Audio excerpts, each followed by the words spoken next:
Hello, അസ്സലാമു അലൈക്കും. Welcome back. ഇന്നത്തെ പുതിയൊരു വീഡിയോയിലേക്ക് എല്ലാവർക്കും സ്വാഗതം. അപ്പോൾ ഇന്നത്തെ നമ്മുടെ റെസിപ്പി എന്ന് പറഞ്ഞാൽ വെള്ളക്കടല വെച്ചിട്ട് നമുക്കൊരു കറി ഉണ്ടാക്കിയിട്ടെടുക്കട്ടോ. നല്ല തേങ്ങ അരക്കാത്ത നല്ല കുന്നനുള്ള കറി ഉണ്ടാക്കിയിട്ടെടുക്കുക.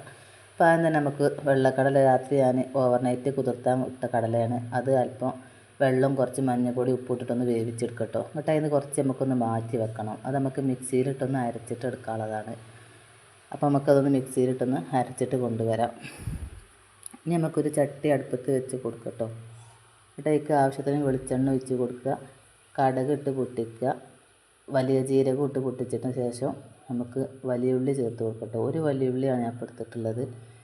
ഒരു വലിയ ഉള്ളി തന്നെ മതി കേട്ടോ. ഒന്ന് വഴണ്ട് കിട്ടാൻ വേണ്ടി കുറച്ച് ഉപ്പും കൂടെ ചേർത്ത് കൊടുത്തിട്ട് പിന്നെ നമുക്കതൊക്കെ വെളുത്തുള്ളി ഇഞ്ചി പേസ്റ്റാണ് ചേർത്ത് കൊടുക്കേണ്ടത്.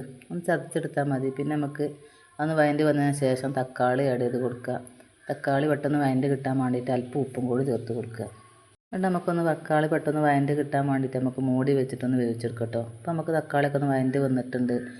പിന്നെ നമുക്ക് പൊടികളായിട്ട് 1/4 ടീസ്പൂൺ മഞ്ഞൾപ്പൊടി, 1 ടീസ്പൂൺ മുളക് പൊടി, 2 ടീസ്പൂൺ മല്ലിപ്പൊടി, 1/2 ടീസ്പൂൺ ഗരം മസാലയും കൂടി ഇട്ട് കൊടുത്തിട്ട് നന്നായിട്ടൊന്ന് വഴറ്റിയിട്ടെടുക്കുക കേട്ടോ. അതിൻ്റെ പച്ചമണമൊക്കെ ഒന്ന് പോയി കിട്ടുന്നത് വരെ വഴറ്റിയിട്ടെടുക്കുക.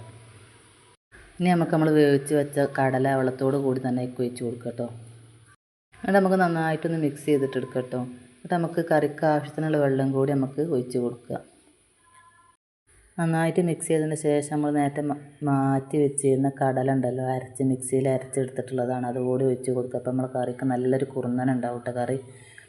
അപ്പോൾ നമ്മൾ കറിക്ക് ഉപ്പ് പോരായിട്ടുണ്ടെങ്കിൽ ഉപ്പൊക്കെ ആഡ് ചെയ്ത് കൊടുക്കുക. ഇത് മൂടി വെച്ചിട്ടൊന്ന് തിളപ്പിച്ചെടുക്കുക കേട്ടോ. എന്നിട്ട് നമുക്ക് മല്ലിയിലെ കരിവേപ്പിൻ്റെ കയ്യിലുണ്ടെങ്കിൽ അത് ഇട്ട് കൊടുക്കുക. എൻ്റെ കയ്യിലിപ്പോൾ ബിരിയാണി രമ്പൻ്റെ ഇലയായിട്ടുള്ളത്, അപ്പോൾ ഞാൻ അതാണ് ഇട്ട് കൊടുത്തിട്ടുള്ളത്.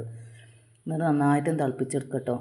ബിരിയാണി രമ്പൻ്റെ ഇല ഇട്ടാൽ നല്ല രസമാണ്. ഇട്ട് കൊടുത്താൽ ഉണ്ടെങ്കിൽ ഇട്ട് കൊടുക്കുക. അപ്പോൾ നമ്മളെ കറി ഇവിടെ റെഡി ആയിട്ടുണ്ട്. അപ്പോൾ ഇതുപോലത്തെ നല്ല നല്ല വീഡിയോ ആയിട്ട് ഇനി വരുന്നതായിരിക്കും. അപ്പോൾ നമ്മളെ വീഡിയോ അത്രയൊക്കെ തന്നെ ഉള്ളൂ കേട്ടോ. അപ്പോൾ നമ്മളെ വീഡിയോ ഇഷ്ടപ്പെടുകയാണെങ്കിൽ എല്ലാവരും ലൈക്കും സബ്സ്ക്രൈബൊക്കെ ചെയ്യുക. അപ്പോൾ നിങ്ങളുടെ ഫ്രണ്ട്സിനും ഫാമിലിക്കും ഒക്കെ ഒന്ന് ഷെയർ ചെയ്ത് കൊടുക്കുക. അപ്പോൾ അസ്സലാമു അലൈക്കും.